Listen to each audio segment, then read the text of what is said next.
Welcome to Sweet Dreams Storytelling, where we unwind, relax, and drift into dreamland. I'm your host Mike, and I'm so glad you're joining me tonight. Let's get cozy and settle in. Story for this evening is Chapter 1, The Endless Night. The wanderer crossed the threshold of the abandoned city, just as the last remnants of the outside world faded behind them. The boundary was invisible, but undeniable. It was as if they had passed through a membrane where the rules of time and light no longer held sway. The sky above the city was a permanent bruised twilight, neither true night nor day. Clouds hung heavy and motionless, casting a muted, oppressive glow over the endless sprawl of stone and metal. In this place, the sun had long since ceased its rise and fall. No stars pierced the gloom, only one thing burned steadily in the dark. A tiny, unwavering flame atop the distant spire at the heart of the city. The wanderer pulled their cloak tighter, feeling the city's strange cold seep into their bones. It was not the sharp cold of winter, but a bone-deep stillness, like the touch of ancient stone or the bottom of a dry well. The streets stretched before them in winding, tangled patterns. Buildings loomed like sleeping giants, their windows hollow and black. Weeds forced their way through cracked stone, but even the plants seemed muted, drained of color and life. In the heavy silence, every footstep echoed too loudly, as if the city itself was listening. Far above, the candle's flame flickered, impossibly distant yet vivid, like an eye that refused to close. It seemed to pulse ever so slightly, in time with some rhythm too deep to hear. The wanderer felt it pulling them forward, not just a beacon in the dark, but a summons. They had heard rumors of this place. Travelers spoke of it in half-whispers at the edges of dying campfires. The city where night never ends. The city whose heart still dreams. Few who went seeking it ever returned, and those who did came back, different. Hollow-eyed, wordless, some claimed the city was a graveyard of forgotten dreams. Others insisted it was a trap for the soul, a place where the lost went not to die, but to be unmade. And yet, the wanderer had come. They could not remember exactly when the decision had been made. It felt inevitable, as if some part of them had always been walking toward this place, even when their body was elsewhere. Something had called them long before they ever saw the light. Passing beneath the cracked archway of a toppled gate, they entered deeper into the city. Here, the fog thickened, coiling around shattered lampposts and broken statues. Bits of cloth fluttered from skeletal awnings. Somewhere far off, a door creaked open and then slammed shut with no hand to move it. The wanderer paused. The air felt thicker here, not with dust, but with something more intangible. Memory? Regret? The very walls seemed to hum with a low, mournful vibration, like the city itself was breathing, or perhaps dreaming. They took a hesitant step forward, and something shifted in the mist ahead. A flicker of movement, too quick to see properly, but unmistakable. Not quite a person, not quite a shadow, an echo. The candle's flame pulsed once, faintly, and the wanderer felt a strange warmth rise in their chest. It was not comforting, it was a call, an insistence. In the distance, the tower loomed impossibly high, its top disappearing into the dense, immobile clouds. It was a relic of an age when ambition had stretched toward the heavens, now left alone to rot under a dead sky. At its pinnacle, the single candle burned, a stubborn miracle in a place forsaken by time. The wanderer tightened their grip on the staff they carried, a keepsake from another life, and began walking toward the light. Around them, the endless city waited. Chapter 2, Whispers in the Fog. The fog thickened as the wanderer pressed on, curling around their legs and clinging to their clothing like a living thing. Every breath drew in the damp, metallic scent of rust and rain. It dulled their senses, muffling sound, blurring the sharp edges of the crumbling city. It wasn't long before the first whispers reached them. At first they thought it was just the wind, the soft murmur of breeze through broken windows, the faint moan of air slipping down hollow alleyways. But the wind here was still. These sounds were too deliberate, too human. Wait for me. It wasn't supposed to end like this. Please, come home. The wanderer turned in slow circles, heart pounding. There was no one visible, only the endless fog swirling thicker now, pressing closer. They moved cautiously, every step stirring the mist into strange shapes. Once, they thought they glimpsed the outline of a woman in a long dress stepping out from a doorway, arm outstretched as if to beckon them. But when they approached, there was only a collapsed building and a cracked fountain choked with weeds. The city felt alive. But it was not a present life. It was the kind of life left in old scars and half-remembered dreams, trapped forever in repeating loops. The wanderer began to understand. These were not ghosts in the traditional sense. They were echoes, memories burned so deeply into the stone and air that they refused to fade. Another whisper brushed their ear, so close they flinched. "We're still here." The wanderer gripped their staff tighter and forced themselves onward. They tried not to listen, but it was impossible. The whispers clawed at their mind, pulling up their own buried memories. Faces they had tried to forget, promises broken and roads not taken. In one square, they found a scene playing out in the mist. A group of translucent figures gathered around a market stall, laughing and haggling over goods that no longer existed. Their faces were indistinct, but their gestures were vivid. A woman clapping her hands in delight, a child tugging insistently at a man's coat.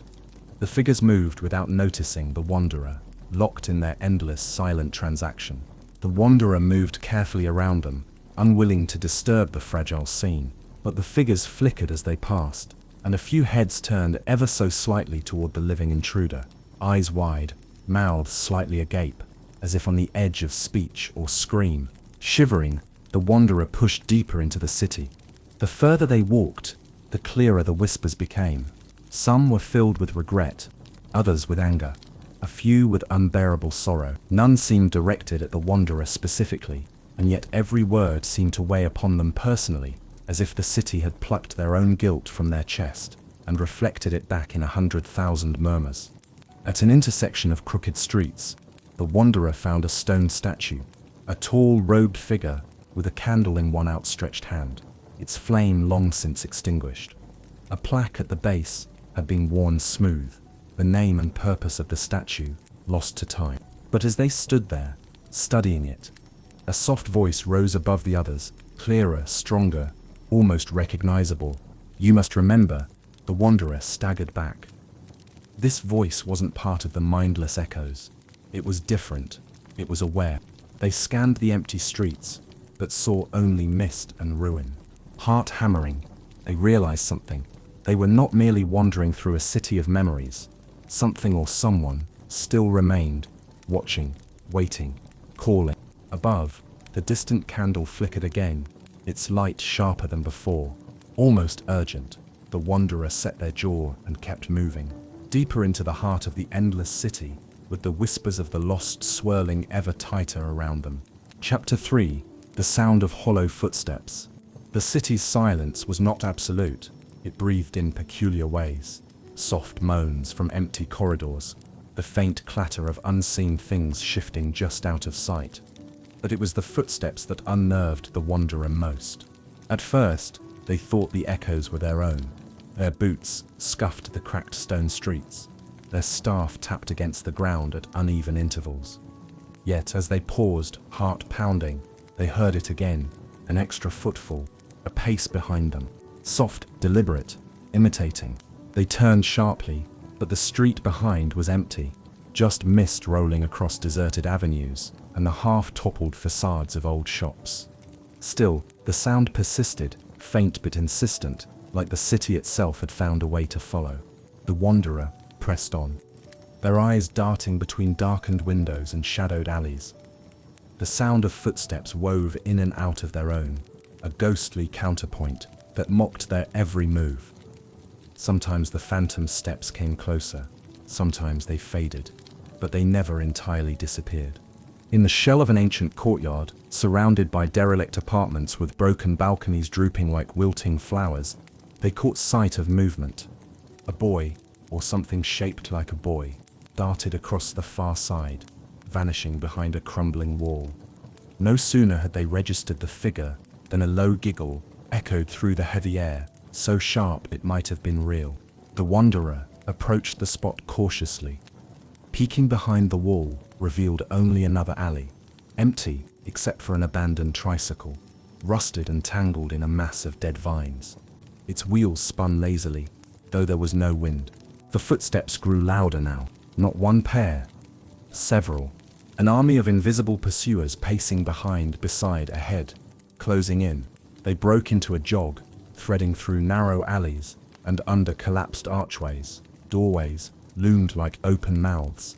Every street looked the same, blurred by mist and decay. It was easy to imagine being lost here forever, wandering these endless paths, while unseen things padded softly after you, never allowing you to rest. When they paused again, gasping, the footsteps ceased instantly, as if the city itself were playing a cruel game, stopping when watched, advancing when unseen.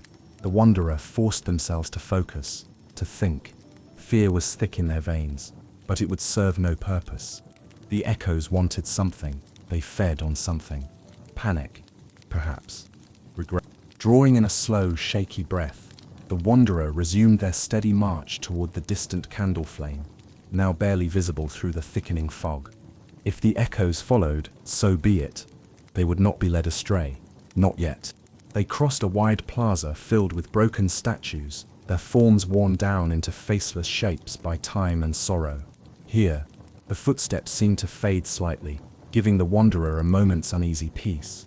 But in the center of the plaza stood a single intact monument, a towering obelisk covered in names, each letter painstakingly carved and still legible.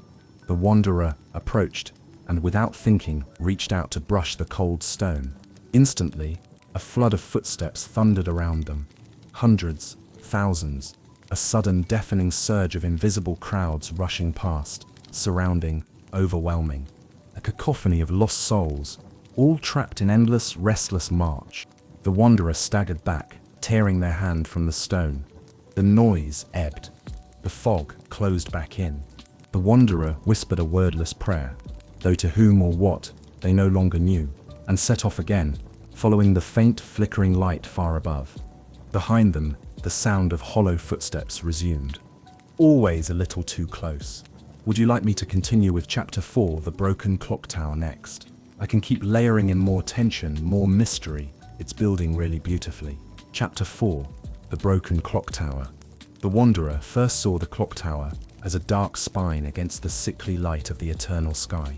It rose above the surrounding buildings like a finger raised in warning, cracked hollow, leaning slightly as if ready to collapse under the weight of forgotten time. As they drew closer, the wanderer felt a strange pressure in the air, like walking into a room that had been sealed for centuries. The sounds of the city, the whispers, the hollow footsteps, all dimmed as if held back by an invisible boundary. The base of the clock tower was surrounded by shattered cobblestones and twisted metal. Great gears and broken clock hands lay scattered across the ground, half swallowed by creeping vines. The massive doors at its entrance hung open on rusted hinges, yawning wide into darkness. The wanderer hesitated, only briefly before stepping inside. The interior smelled of oil and dust, of iron and long-dead fire. Broken staircases clung to the walls in precarious spirals, leading upward into shadow. The central shaft of the tower was hollow, a vast vertical chasm stretching up beyond sight, its walls lined with the shattered remnants of mechanisms that once kept time for the entire city. And high above, a dim glow pulsed. Not the candle, something else. Something fractured and frantic. The wanderer began to climb. The stairs groaned and shifted under their weight, threatening to give way at any moment. Pieces of debris clattered down into the abyss below, disappearing into bottomless dark. Partway up, they found remnants of the clock's inner workings. Great pendulums frozen mid-swing, wheels jammed and corroded, springs snapped and hanging limp like the entrails of a dying beast. Time here had not merely stopped, it had been broken, torn apart from within. Halfway up the tower, they encountered the automaton. It sat slumped against a rusted support beam, its joints locked and its body covered in dust. At first the wanderer thought it was dead, another relic among many, until its head jerked upright with a metallic shriek and its eyes, dim and flickering, locked onto them. "Traveler," the automaton croaked, its voice a grinding rasp, as if every word cost it pain. "Too late, far too late. The wanderer knelt cautiously beside the machine. It looked almost human, a face crafted from porcelain and brass, cracked and worn, with delicate spidery hands. "Time," it rasped, clutching at its chest where a small, broken clock was embedded. It bled away. We could not hold it. "What happened here?" the wanderer asked. The automaton's fingers scraped along the floor, tracing meaningless patterns. The dreamers fell silent. "The candle burns, but it cannot burn forever. You must reach it." It spazzed, gears grinding, and a horrible sound issued from its chest. Half sob, half scream. "Beware the echoes. Beware the forgotten. Beware yourself." Before the wanderer could ask more, the automaton's voice cut off mid-word, its body stiffening into stillness. A faint sigh seemed to escape it, and then it moved no more. Above, the glow pulsed again, more urgently now. The wanderer left the broken machine and continued climbing. At last, they reached the shattered clock face. It stretched open like a broken window onto the endless city, its hands frozen at a meaningless hour, bent and blackened. From this height, the city looked even more monstrous and unreal, a sear of ruins and endless mist stretching beyond sight in every direction. And still, above it all, the single candle burned atop the distant tower, steady, defiant. The wanderer lingered for a moment, feeling the weight of the broken clock tower pressing down on their shoulders before descending carefully back to the streets below. Behind them, the dead automaton whispered once more, though no breath moved its broken lips. "The end comes walking." The wanderer did not look back. Chapter 5. The Market of Forgotten Things. The wanderer moved deeper into the city, leaving the broken clock tower behind like a crumbling monument to time's failure. The mist grew thicker again, heavy and soupy, muffling sound and warping shapes. The only guide was the faint, stubborn glow of the candle far above, and the pull in their chest that refused to let them turn back. It wasn't long before they heard it, a sound both alien and achingly familiar. The low murmur of a crowd, chatter, haggling, the clink of metal, the soft rustle of goods exchanged. The wanderer followed the noise cautiously, weaving through narrow, buckled streets until they found it, an open square, alive with figures. Dozens, perhaps hundreds of pale, translucent people moved about, drifting from stall to stall. They were not solid, they were memories, just like the ones before. But here they interacted, bartering and whispering, and reaching out for invisible wares. The market of forgotten things. Tattered canopies hung overhead, their colors long since bled away, and crooked stalls lined the plaza. The vendors were shades too, but they were sharper somehow. More aware, they leaned over their worn tables, piled high with strange, impossible items, flickering lights in jars, crumpled letters that rewrote themselves, shards of broken mirrors that still reflected long-lost faces. The wanderer stepped forward, feeling a curious hum in the air, as if each object whispered to them personally, calling from deep within their own forgotten past. A gaunt vendor, with eyes like empty wells, beckoned them closer. Their table was cluttered with oddities, a worn-out shoe that radiated the scent of a childhood home, a music box that played only when no one listened, a withered flower that somehow still bled color into the mist. The vendor's voice was dry, almost inaudible. "Trade," they rasped. "Trade, a memory for the way forward." The wanderer hesitated. Their instincts screamed caution, but something deeper, a buried understanding, told them this was necessary. The city demanded more than footsteps. It demanded pieces of the soul. "What memory?" the wanderer asked, voice low. The vendor smiled, a slow cracking motion.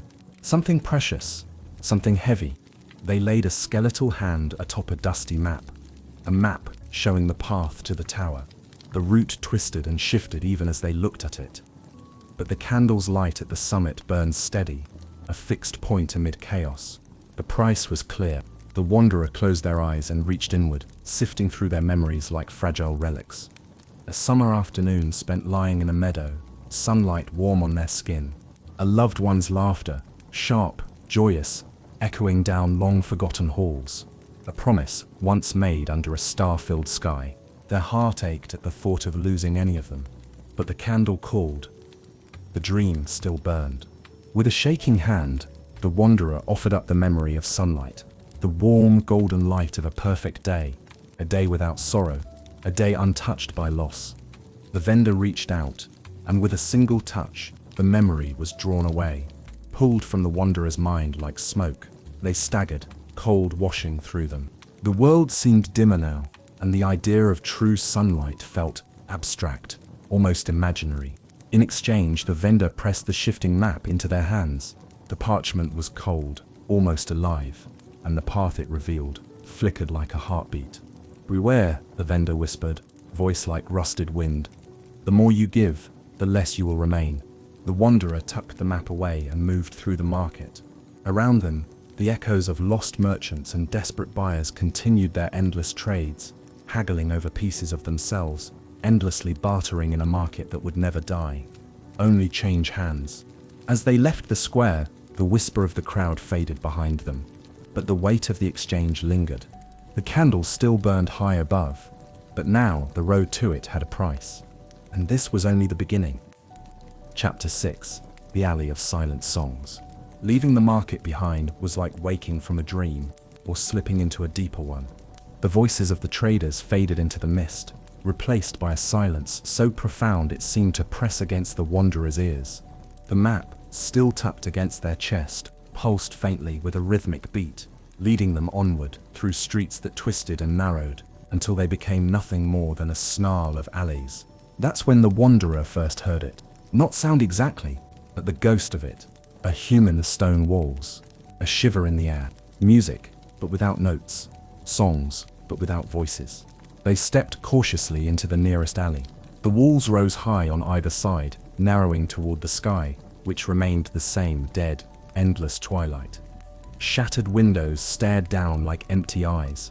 Ribbons of fog drifted lazily, hanging low, as if reluctant to disturb the heavy quiet.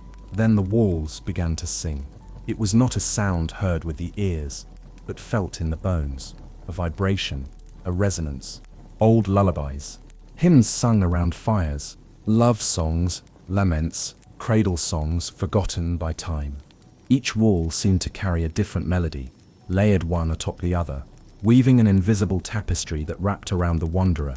The deeper they walked, the clearer the songs became, not louder, but sharper, cutting through the soul. One wall whispered a song of a mother, calling her children home from the fields. Another hummed a warrior's chant, steady and proud, until it faltered into weeping. A third throbbed with the rhythm of a wedding dance now long forgotten, its beat broken by years of loneliness. The wanderer's heart ached with every step. Each silent song stirred something inside them, memories that were not entirely their own, griefs and joys that had bled into the stones and stayed there, refusing to fade.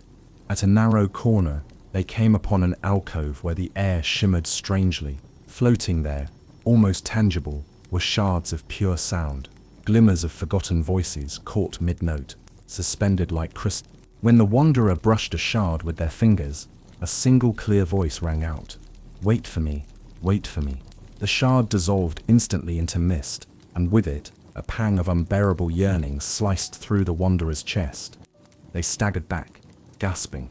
The alley was not just a path, it was a test, a place that sifted through memory, through longing, through every song the heart had ever sung, and demanded a price. The map guided them onward, its pulse growing stronger as the alley grew narrower, darker and heavier. The songs became more discordant, clashing and merging into a single wordless moan. Shapes began to form in the mist, figures without faces, their mouths wide open, as if screaming silently.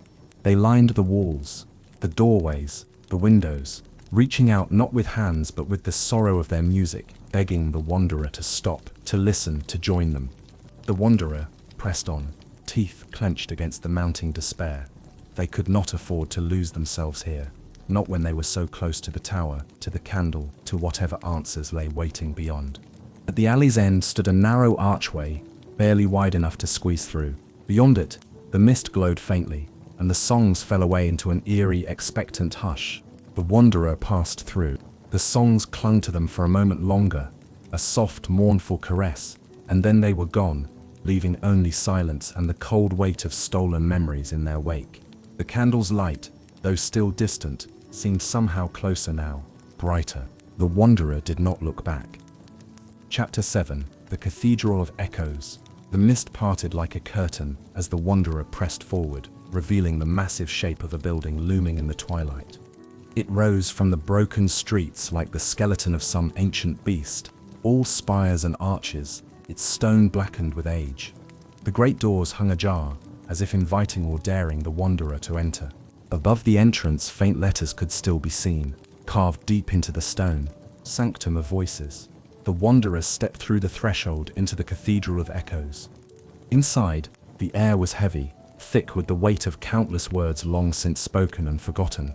Pillars stretched up into darkness, so high that their tops could not be seen. Broken stained glass windows lined the walls, their shattered colors bleeding dull, fragmented rainbows across the cracked marble floor.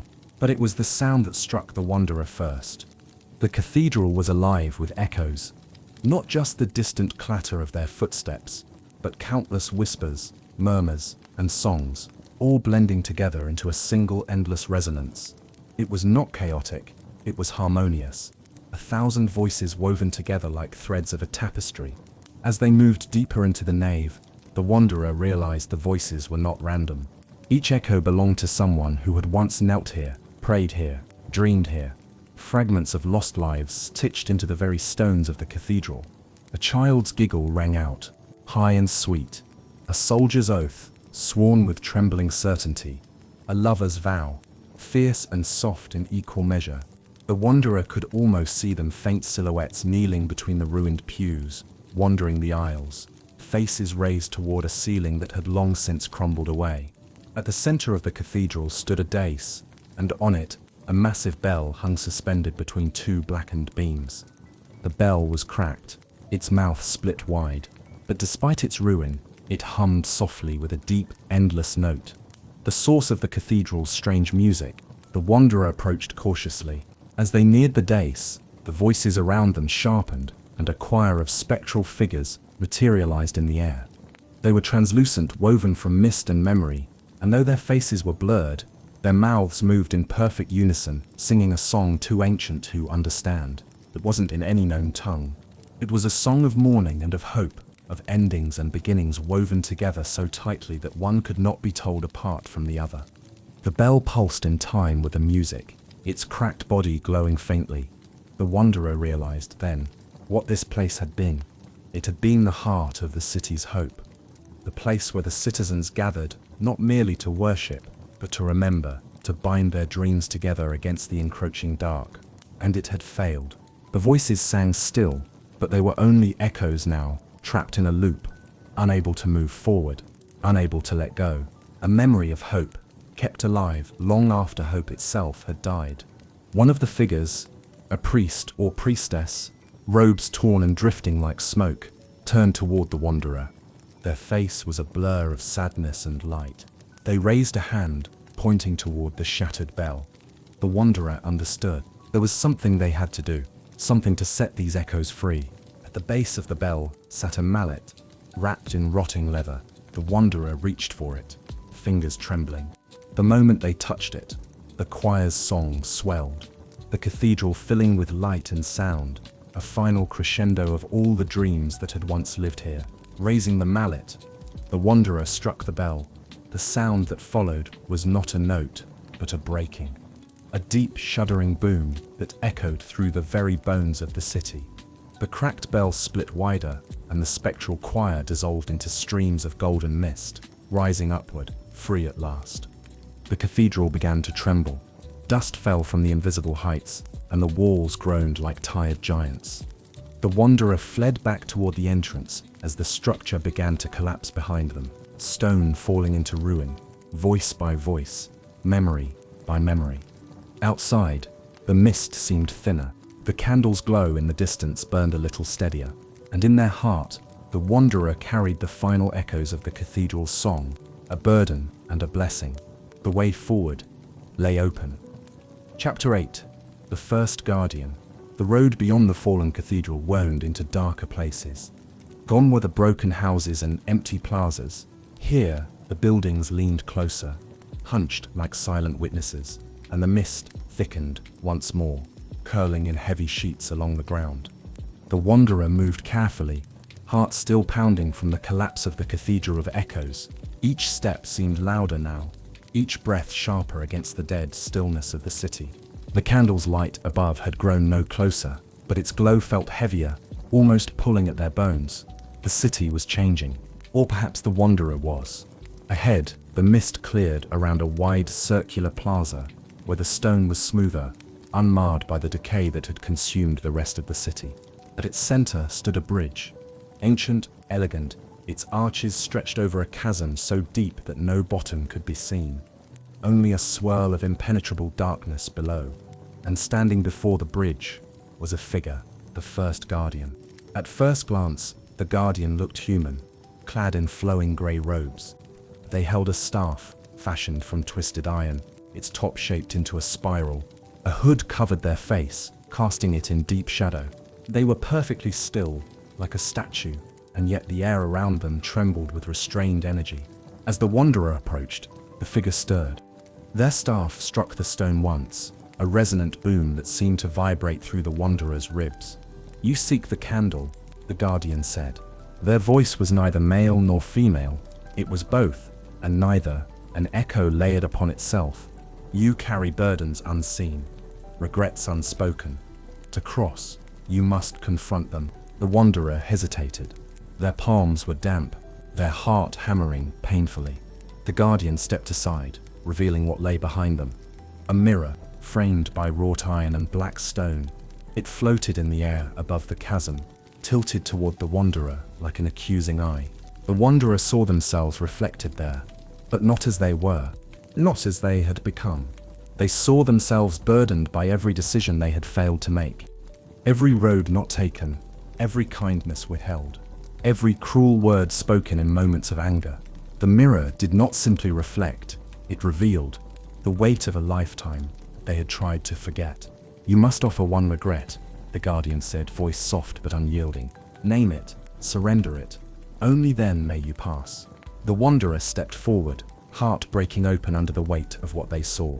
Images flickered before them in the mirror, a friend left behind in desperation, a promise broken out of fear, a dream abandoned before it could be born. The choice was not easy. Every regret was a scar carved into who they were. To lose even one was to lose a piece of themselves. But the bridge would not lower without sacrifice. The candle would not wait forever. Closing their eyes, the wanderer chose. They surrendered the memory of the friend they had betrayed, the one who had trusted them, only to be left alone. They whispered their name into the mist, felt it tear loose from their heart like a shard of glass. The mirror shivered, the image blurred, the reflection changed. The bridge began to lower, ancient mechanisms groaning to life after an age of silence. The guardians stepped aside, bowing their hooded head. "You have paid the price," they said. "But beware, you are less than you were. Each loss weakens you and strengthens what waits ahead." The wanderer crossed the bridge. Below them, the endless void stirred, as if something vast and hungry had sensed the offering. The mist swallowed the guardian and the plaza behind them. There would be no return. Ahead, the tower rose ever higher into the dying sky, and still the candle burned. A single light, a single hope, a single promise waiting to be fulfilled or forsaken. The wanderer gripped their staff tightly and pressed onward, heart heavier and lighter, all at once. Chapter 9. The library beneath the streets. Beyond the bridge, the city changed again. The wanderer found themselves descending gradually, the cobblestone paths sloping downward, spiraling like a drain. The buildings pressed in tighter, their stone walls slick with moisture, their windows dark and blind. Even the mist grew denser, no longer drifting, but clinging to the ground like a living shroud. The candle's glow had faded behind layers of stone and earth, but the pull toward it remained, a steady thrum beneath the wanderer's ribs. They moved deeper still, until the streets ended at a great crumbling staircase that descended into darkness. A broken sign hung above the entrance, the words barely legible through centuries of rot. "Archives of the Dreaming City." The wanderer lit a small lantern from the ember they carried at their belt, a flame given by another long ago. and started down. The air grew colder, thicker. With each step, the noise of the city above receded until it vanished altogether. Only the sound of their breathing and the faint crackle of their tiny flame accompanied them. At the bottom of the stairs, a vast subterranean hall opened up before them.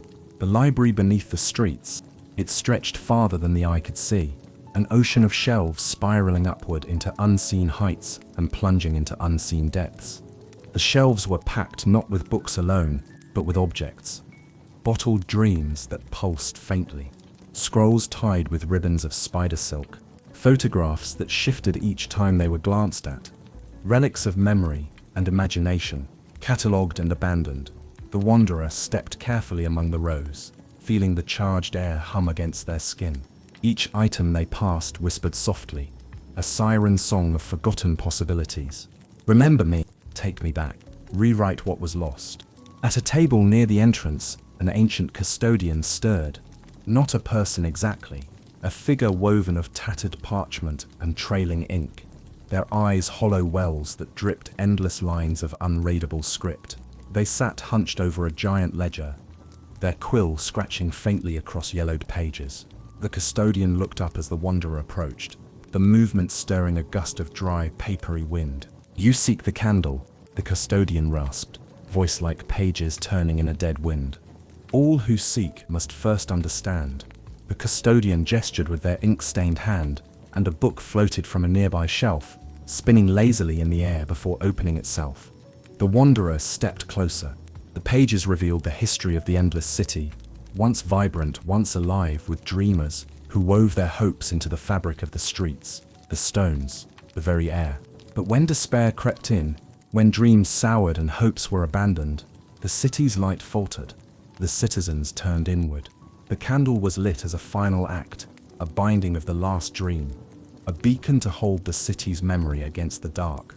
"The candle holds the dream of us," the custodian said softly. "The last unbroken dream," their hollow eyes fixed on the wanderer. "If it is extinguished, the city will fall into true nothingness. Not ruin, but forgetting. A death beyond death." The wanderers swallowed hard. They had known, in some corner of their mind, that the candle mattered. But now, the full weight of it settled over them. "How do I reach it?" they asked. The custodian's smile was thin and sorrowful. "You will be tested, again and again. The city will strip you bare. What remains may not be enough." The ledger before the custodian flared briefly with blue fire, and a sigil appeared there, the mark of the seeker, newly etched, a record that the wanderer had passed this threshold. "You may proceed," the custodian whispered, "but beware the library's traps. Memories live here, but not all of them are yours. Touch the wrong one, and you may lose yourself." The wanderer bowed their head in thanks, or perhaps apology, and moved onward, deeper into the stacks.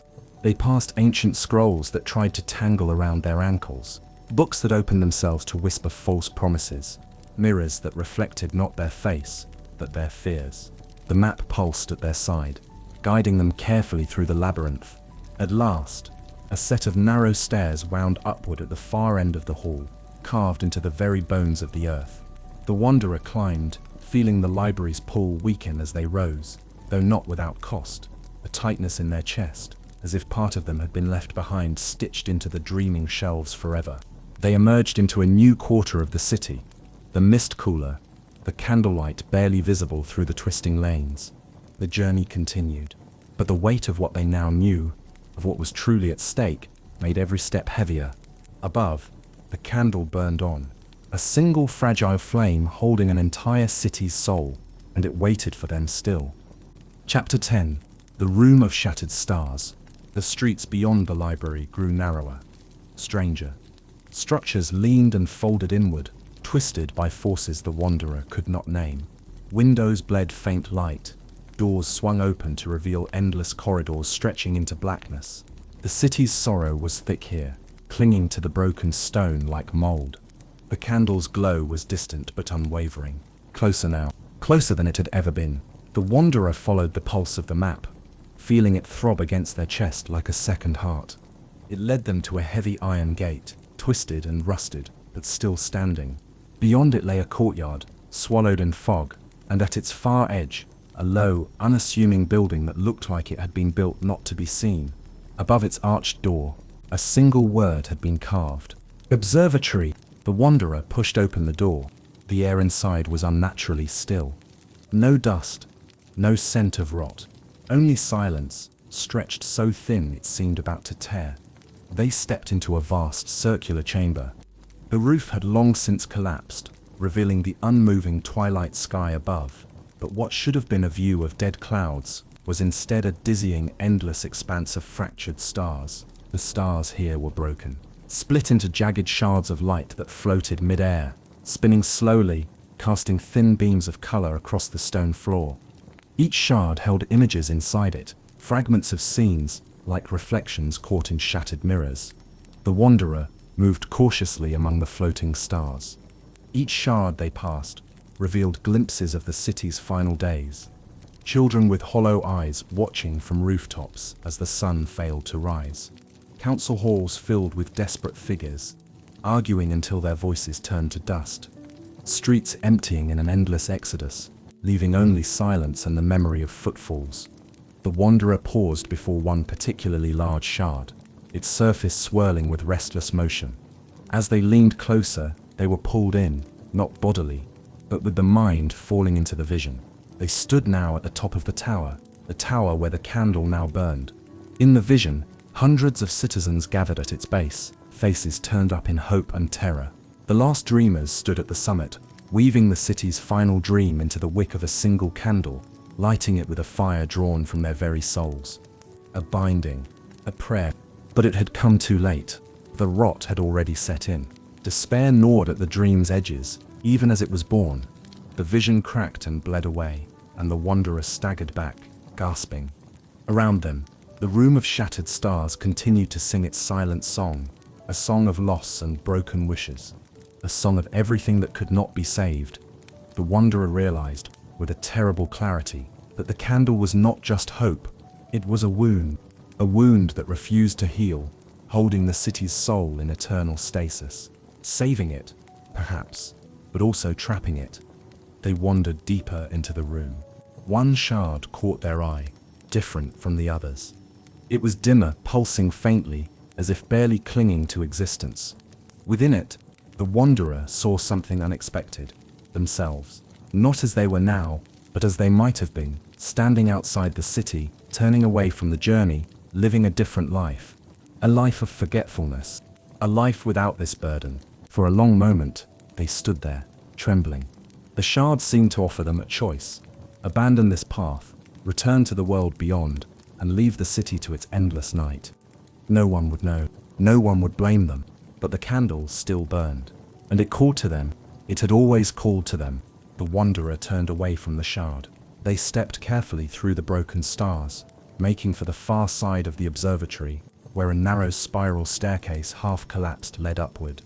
As they climbed, the shattered light faded below them, the weight of all they had seen pressing down like a second gravity.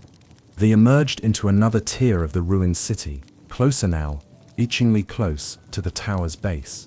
Above them, through the mist and ruin, the candle's flame flickered. Not weakly, but fiercely, a lone defiance against the endless dark. The wanderer tightened their grip on their staff and moved forward, carrying with them the memory of the shattered stars. A reminder, not everything broken could be mended, but some things could still be chosen, and the final choice was drawing near. Chapter 11.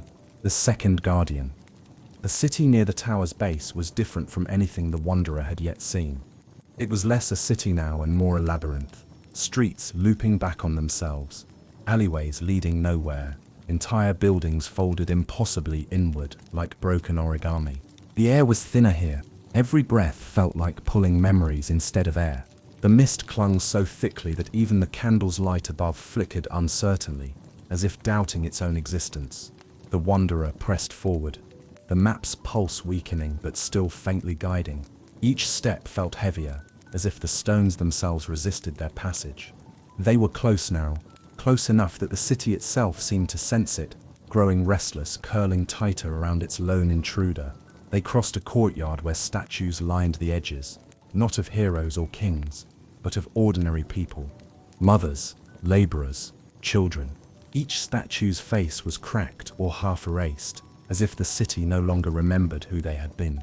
And at the courtyard's far side, barring the only exit toward the tower, stood another figure, the second guardian, unlike the first guardian whose robed form had been remote and ritualistic.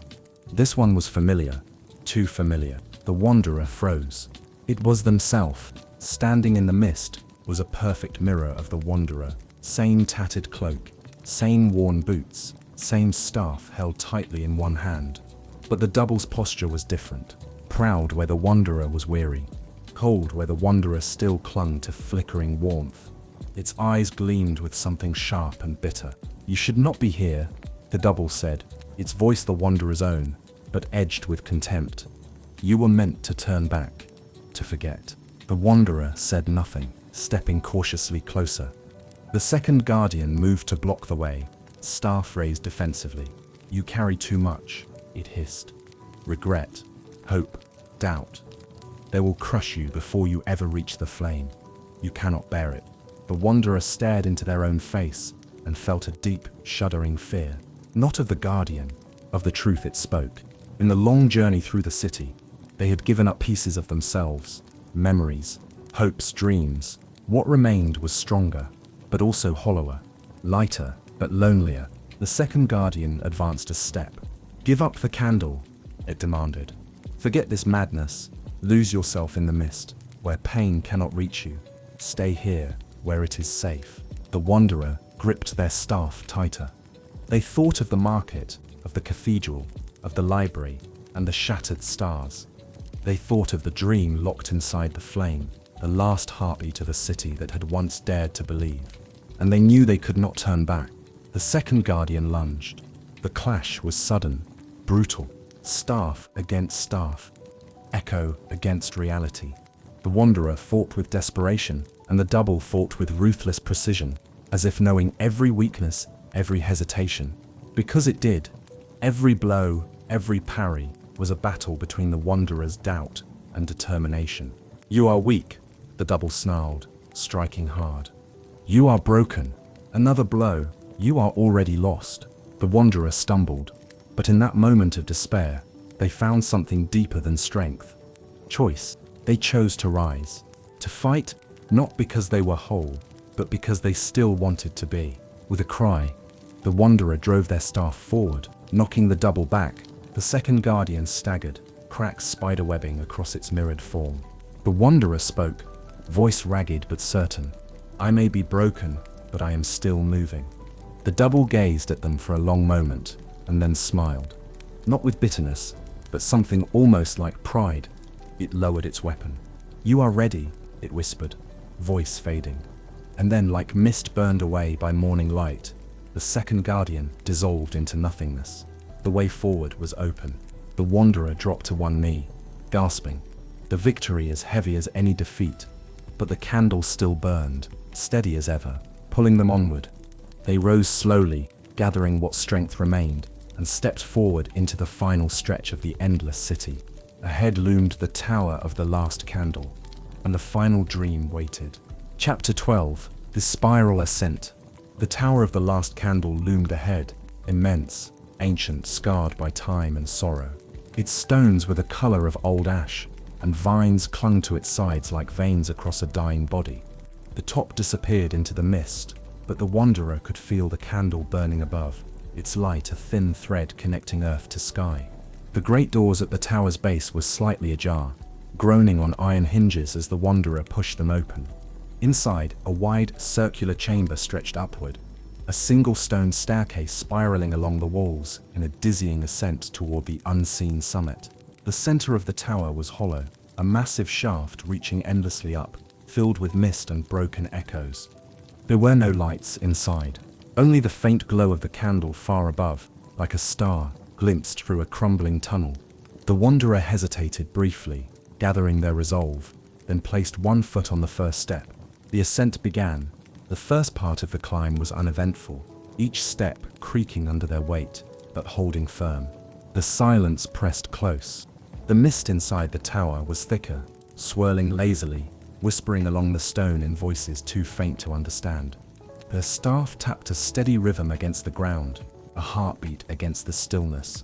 But as they climbed higher, the tower began to shift. The mist around them thickened until it became nearly solid, coiling into shapes, into faces. Faces from their past. Faces from the memories they had tried to leave behind. The first apparition was a child, wide-eyed, solemn, holding out a hand in silent plea. The wanderer faltered, heart-wrenching. They remembered this child, a promise made and broken long ago. The figure said nothing, but its eyes accused, heavy with unspoken blame. The wanderer closed their own eyes, forced themselves to move forward. One step, then another. The child dissolved into mist, but more followed. The spiral staircase stretched on, and with it, the memories came in waves. The friend they abandoned for safety. The lover whose final call they had ignored. The family, whose names they could no longer fully remember. Each one appeared in the mist, reaching, pleading, condemning. The higher they climbed, the heavier their body felt. The stone stairs seemed to pull at them, as if trying to drag them down into the hollow darkness below. The wanderer knew the tower was not merely stone and mortar. It was a crucible, a forge of memory and regret. They gritted their teeth and pressed on, their breathing ragged, their vision blurring with exhaustion and grief. Somewhere above, the candle flickered, and still the staircase spiraled higher. At one landing, the mist formed something different, a version of themselves, not an echo like before, but something closer, a twin draped in shadows, smiling with cruel familiarity. You could end this, it whispered. You could simply fall, sleep, forget. No more burdens. The wanderer clenched their fists, nails biting into their palms. They thought of the library, the market, the cathedral, of the dreams woven into the fabric of this broken city, of the last stubborn flame burning against the endless dark.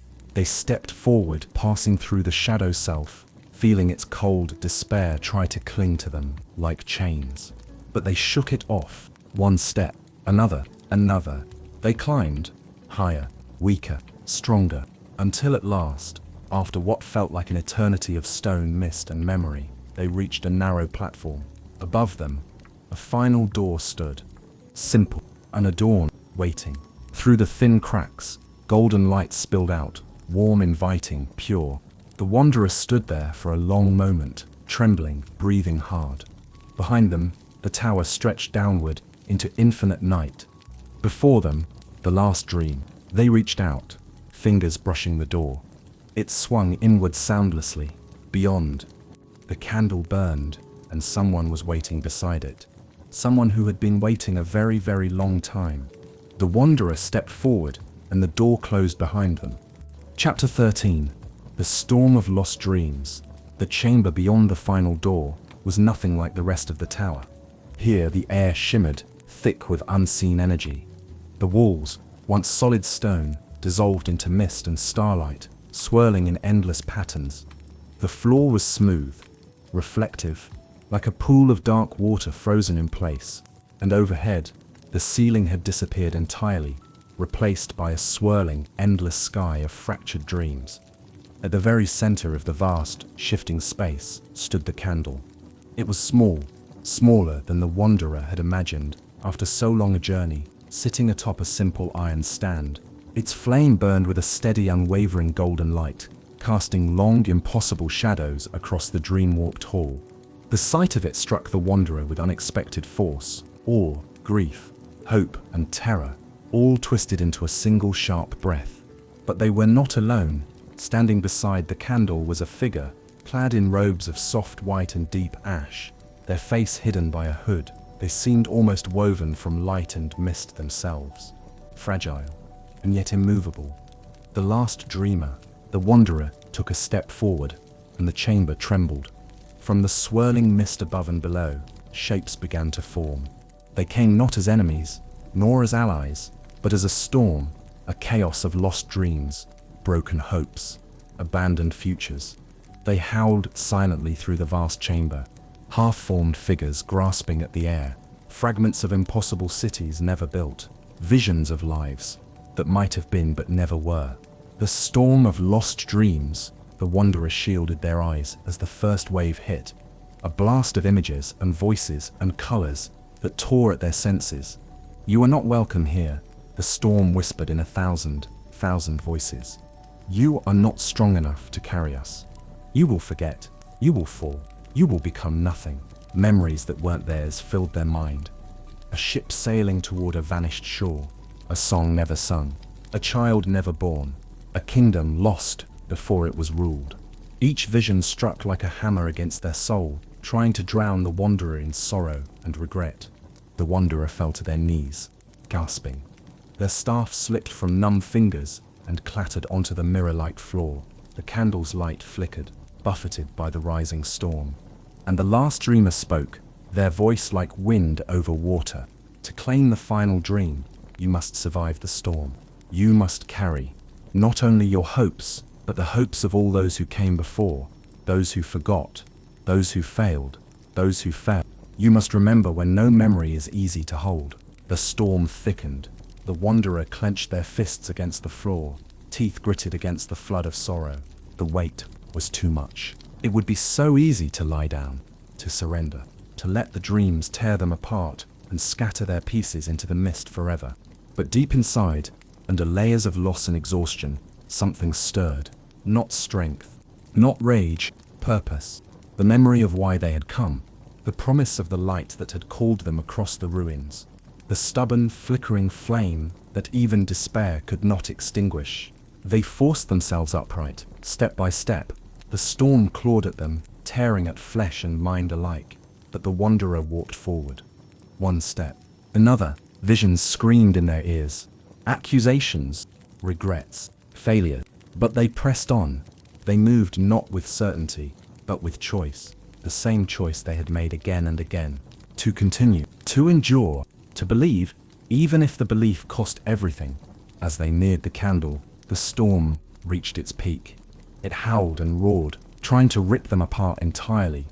But when they raised their hand, trembling toward the flame, the storm faltered. For a heartbeat, the entire chamber fell silent.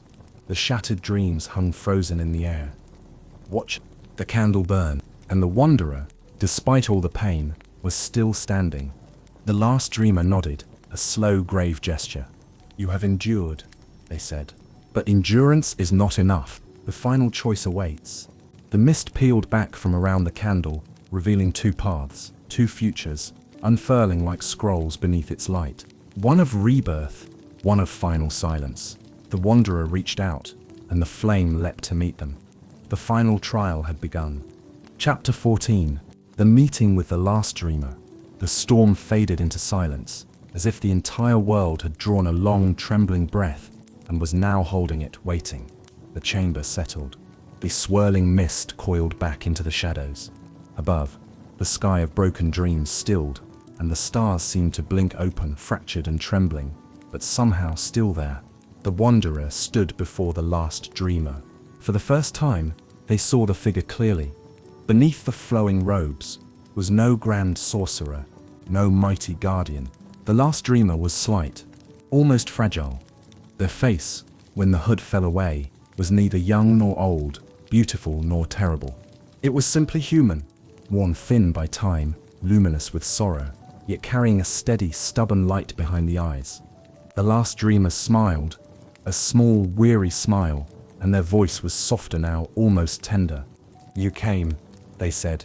The wanderer swallowed, throat raw from the climb, the storm, the endless journey. "Who are you?" they asked, hoarsely. The last dreamer inclined their head slightly.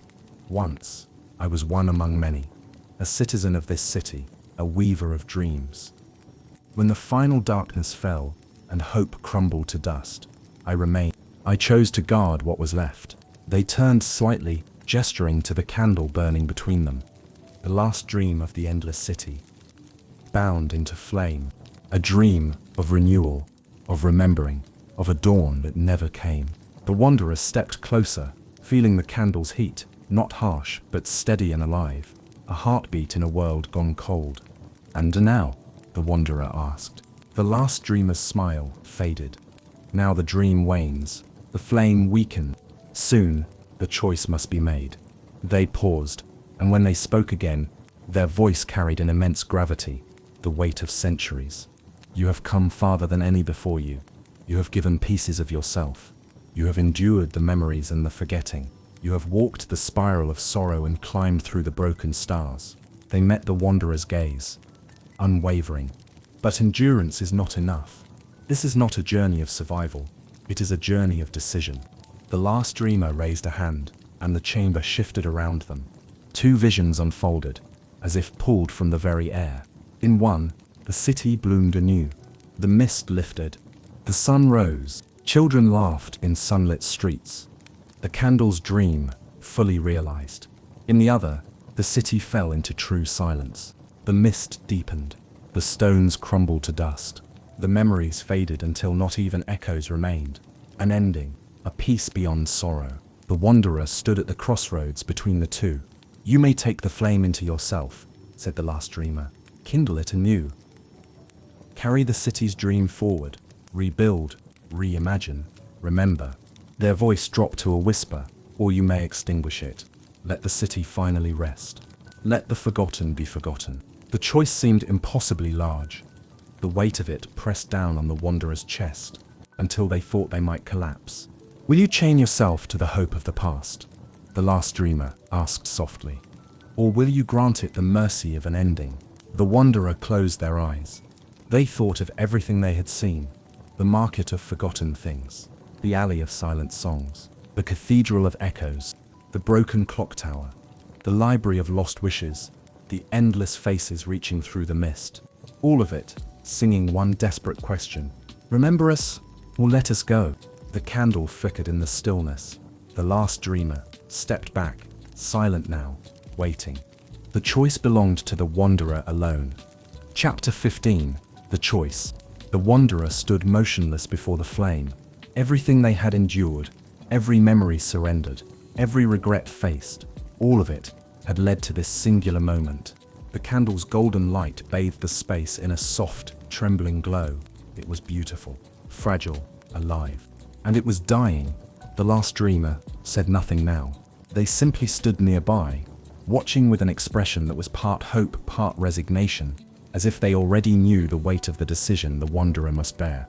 The two visions lingered still around the candle, shimmers of futures waiting to be chosen, each pulse gently in the air, neither more real nor less real than the other. A world rekindled, remembered, rebuilt, or a world peacefully forgotten, dissolved into final dreamless silence. The wanderer hesitated, heart pounding. The burden of the choice was almost unbearable, more crushing than the climb, more brutal than the storm. No one else could decide. No one else would even remember what had been done. If they chose to rekindle the dream, they would carry the city's sorrow with them forever. They would be bound to its memory, its beauty and its ruin, stitching together fragments that might never fit again. They would inherit not only the hope, but the pain. If they chose to extinguish the flame, they would grant the city true peace. No more suffering, no more broken echoes, no more wandering souls, but at the cost of forgetting, of erasing, of losing even the chance of something new. The wanderer moved closer to the candle. The flame danced in the unseen wind of possibility. They stretched out a hand, and in that instant, memories flooded them anew. The first step they took into the misted streets, the silent songs of forgotten alleys, the market where they traded a memory of sunlight, the faces of those they could no longer save, and those they might still honor. Tears welled in the wanderer's eyes, blurring the golden light. The last dreamer spoke only once more, voice so soft it was almost thought, not sound. Both choices are mercy. Both choices are cruelty. There is no path without cost. The wanderer's hand hovered over the flame. Their hearts screamed with the weight of it. And then, slowly, trembling, certain, they made their choice. Their fingers closed around the flame, and the world changed. Chapter 16. Into the Flame.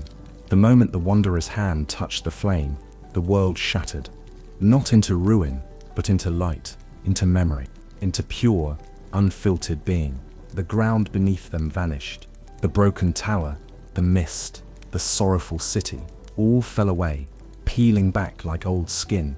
The wanderer was falling, or perhaps rising through endless layers of memory and dream. They passed through visions, not their own. The city's first brick, laid in hope. Hands building bridges, raising spires, weaving songs into the stone. Lovers meeting beneath lanterns. Promises made and broken and made again. The first cracks of despair creeping in, almost invisible at first. The long twilight, the endless forgetting. Each memory brushed against them, warm as breath, sharp as knives. They saw the city in its glory and in its downfall.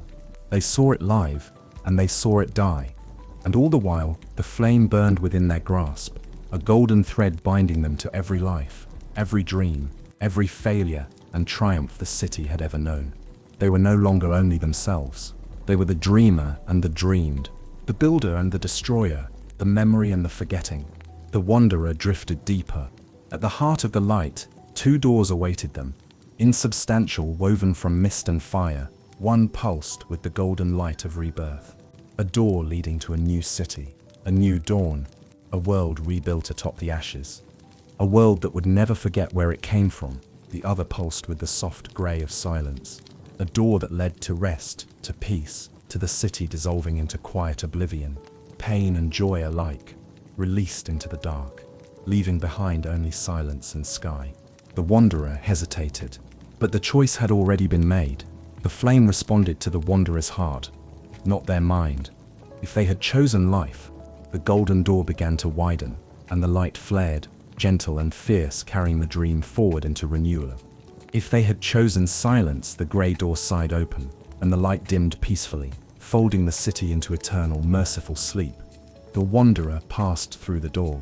For a heartbeat or an eternity, they were nothing but light. A flicker, a breath, a final note in a song stretching back to the beginning of memory. And then, reality reformed around them. The mist thinned, the air grew clearer. The stones beneath their feet felt solid once more. The tower stood behind them now, distant and crumbling. Above, the candle was either burning brighter than ever, or it was gone, leaving only the quiet dignity of a sky washed clean of sorrow. The wanderer, no longer quite the same, stood at the threshold of a new world. What came next would depend on them, and on the fragile light they carried, whether visible to the eye or only to the soul. They turned, slowly, and began to walk forward. One step, another, toward the first morning, or the last silence. Chapter 17. A New Dawn, or Eternal Night. The city held its breath. The mist coiled low along the streets, sluggish and uncertain, as if it too awaited the outcome. The shattered towers, the crooked alleys, the broken monuments, all seemed to lean inward, listening. The air trembled with the possibility of change. The wanderer stood at the edge of it all, feeling the last echoes of the flame's power still stirring inside them. The choice had been made. The future, such as it was, had begun to unfold. If they had chosen to rekindle the dream, the first change was light. Faint at first, a soft glow spilling over the eastern horizon, banishing the endless twilight for the first time in what might have been centuries. Colors returned slowly, like timid guests at a long-deserted feast. The grey stones of the streets warmed to shades of bronze and ochre. The broken windows caught and scattered the growing light, casting rainbows across the mist. The candle's light, once a fragile beacon high above, spread outward, weaving itself into the very fabric of the city. And the mist, the ever-present mist, began to lift. Not all at once, but in slow, curling threads, revealing more of the world with each heartbeat, revealing streets that could be walked again, doors that could be opened, dreams that could be dreamt anew. Echoes stirred in the corners of the wanderer's vision, no longer wraiths of regret, but fragments of lives waiting to be remembered, reimagined, possibilities. Somewhere, unseen but deeply felt, a bell began to toll. Not the cracked bell of the fallen cathedral, but a new bright sound ringing through the newborn light.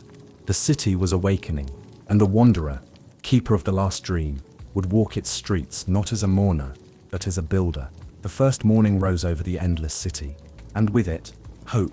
If they had chosen to extinguish the flame, the mist deepened, thickening into a soft, quiet veil that swallowed streets and towers alike. The stones grew colder, but the cold was not cruel, only final, only still. The candle's light was gone. Not snuffed out violently, but extinguished like a sigh, like a final exhale from a weary soul, ready to rest. One by one, the echoes faded. The market of forgotten things. The alley of silent songs. The cathedral of echoes, all of them drifted into the mist. Their burdens laid down at last. The city did not crumble in ruin. It simply let go. Released from the desperate clinging of memory. Released from the weight of endless sorrow. The wanderer stood alone at the center of it all, watching as the mist folded gently over the stones, smoothing every scar, softening every jagged memory, until there was only silence. A silence that was not empty but full of all that had been loved, lost, hoped for, and forgiven. They knelt briefly, placing a hand on the cool earth, a farewell, a benediction, and then they rose and walked away, leaving the city to its final dreamless sleep. Above, the sky stretched wide and clear, painted in soft grays and silvers.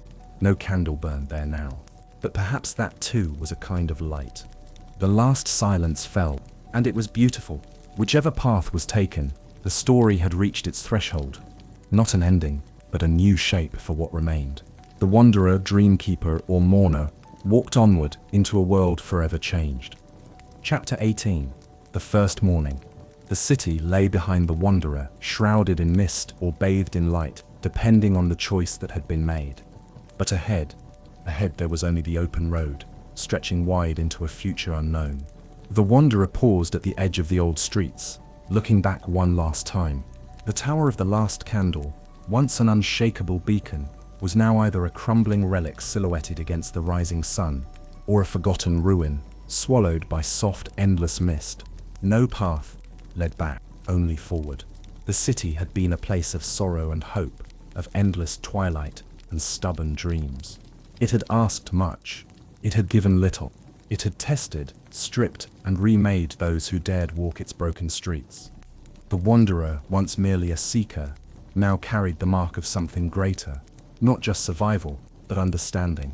They had learned that dreams could save, that dreams could imprison, that sometimes letting go was the kindest choice, and that sometimes carrying even a fragile ember forward was enough to light a new world. They breathed deeply. The air smelled different now. If the flame had been preserved, and the city rekindled, the scent of damp earth and blooming flowers rose in the mist. New life, stirring where old dreams had once fallen silent. Far behind, they could almost hear the distant murmur of voices, real voices, awakening once more, tentative and full of wonder. The sun, pale but certain, climbed higher, painting the sky in colors the city had not seen in 1,000 forgotten years.